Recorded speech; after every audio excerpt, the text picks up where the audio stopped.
Jane, we sure appreciate you coming out here and joining us today. Well, thank you, Randy. It's good to have you out here as well.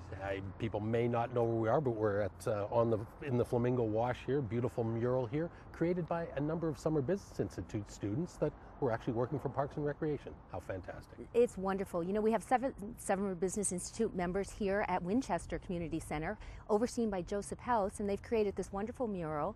You'll see other murals along the Flamingo-Arroyo Wash as well that were created last year by our group.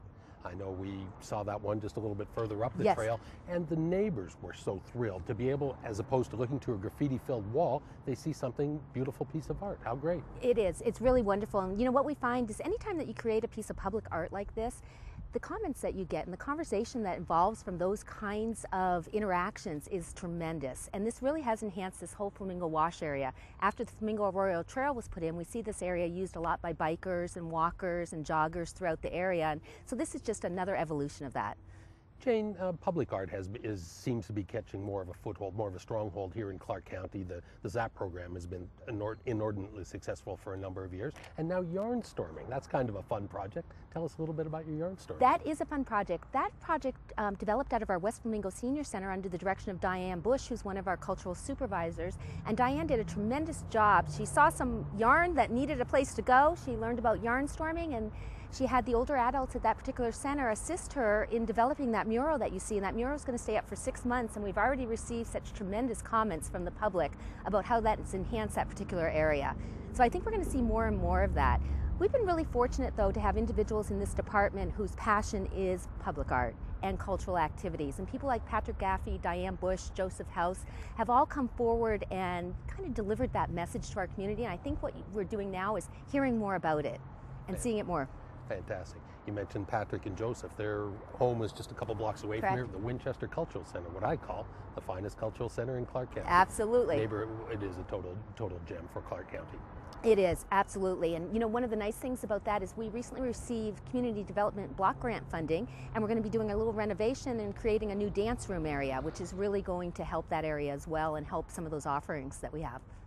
Clark County Shooting Complex, quite a few miles away from here, yes, continues to evolve. Tell me about the latest happenings out there. Well, the next phase is already in development. The contractor's on the job, and they're developing a sporting clay course out there, which is going to be a needed addition. Right now, we see ourselves maxing out over at rifle pistol. Shotgun is becoming more and more popular, and the sporting clay course is anticipated to bring in hundreds of thousands of dollars in revenue, as well as more shooters to the area and bring recognition to the course. What else do you need to do up there? What else needs to be done at the shooting complex to make it, to really uplift it and make it the fantastic facility that most of us know that it is? Well, you know, and I think the people that use it already recognize it's a fantastic facility, and the positive feedback that we receive on social networking sites as well as media reports tell that people know that. But we're only in phase 1 of that particular area, and as you know, we have the shotgun area, we have archery, and we also have a rifle pistol center as well as a public education area. What we're finding is rifle pistol, our public ranges are full on the weekends, and we probably need more of that. We need to expand our archery range, and we need to look at some of the future phases that were in development in the master plan. Parks and Recreation, you work in collaboration and cooperation with many other departments and other groups. I think a good example is the Charle Frias Park with the Upper Flamingo Wash Detention Basin. 80-acre facility, 20 or about 40 acres of park space, and 40 acres of flood control facilities. It's a very creative use of money and that land. It really is, and if you've ever driven by the Decatur intersection years ago, you would see that there was nothing developed on that, and it then became a dumping ground. And what we've tried to do is, in developing that park, it's going to have multi-use fields, it's got a splash pad, tennis courts, basketball courts, children's play area, dog park, pretty much everything that your normal community park would have, but it's what a prize for that particular community, and we're really looking forward to that property opening on October 8th. So I think, like you said it best, I think people are going to really be surprised. I've lived here for more than 20 years, and I can always just picture that being a scrub piece of desert, homeless, and people may be riding their bikes and things through there. People are going to be really impressed with that facility. I think they are, and one of the things that's unique about that particular property is the topography in that area is so varied, and that's so unlike many of our parks where it's just flat desert parkland, and the topography really adds to that.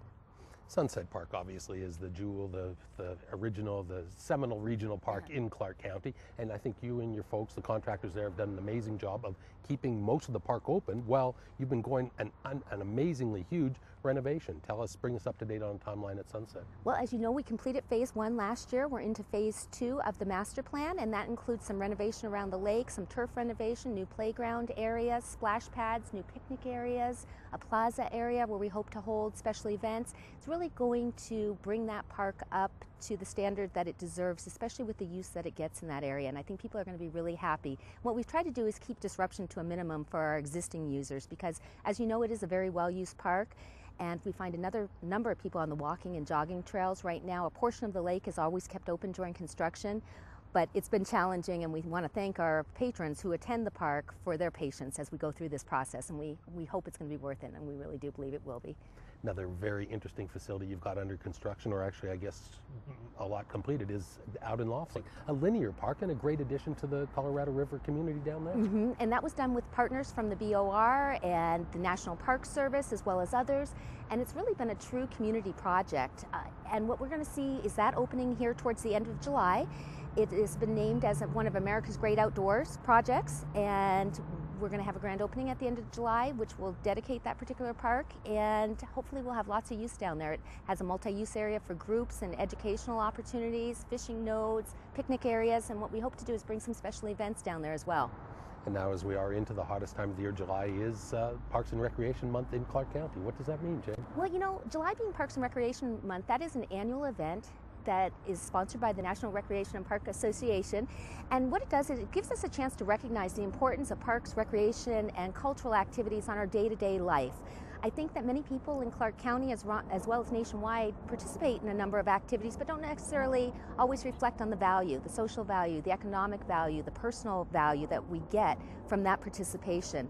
And we're really fortunate in Clark County to live in such close proximity, not only to national parks and state parks and recreation areas, but also to have at our back door 100 parks just under the Clark County auspice alone, let alone what the city of Henderson and our neighbors in North Las Vegas, Boulder City, and the city of Las Vegas do. And that's pretty impressive for a community of this size to have the number of facilities that we do, both parks, recreation facilities, pools, museum systems, and cultural activities.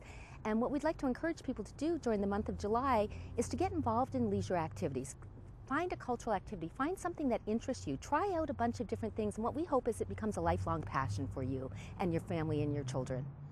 It seems like in this economic downturn that while I'm sure it's been challenging for you and your department and staff to maintain all the facilities and programs that you have, it seems like people are using free and the very inexpensive park facilities and things more often than they were even a few years ago. Is that correct? You know, that's what we're finding. We're seeing a lot more people utilizing our parks on a regular basis. We're seeing higher enrollment in our classes and our activities and our swim and aquatics lessons.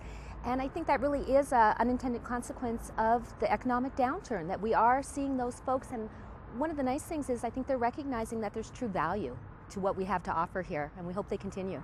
Is there anything else you'd like to tell our viewers about your department and the fantastic folks that work there? Well, I just want to mention the fantastic folks because, as you mentioned, funding has been limited, and we have fantastic folks, and they continue to offer a wide gamut of activities for the public in Clark County and haven't skipped a beat in doing so. And if anyone out there in the viewing audience has any suggestions or recommendations, we'd love to hear them because we're always looking at improving and expanding our offerings.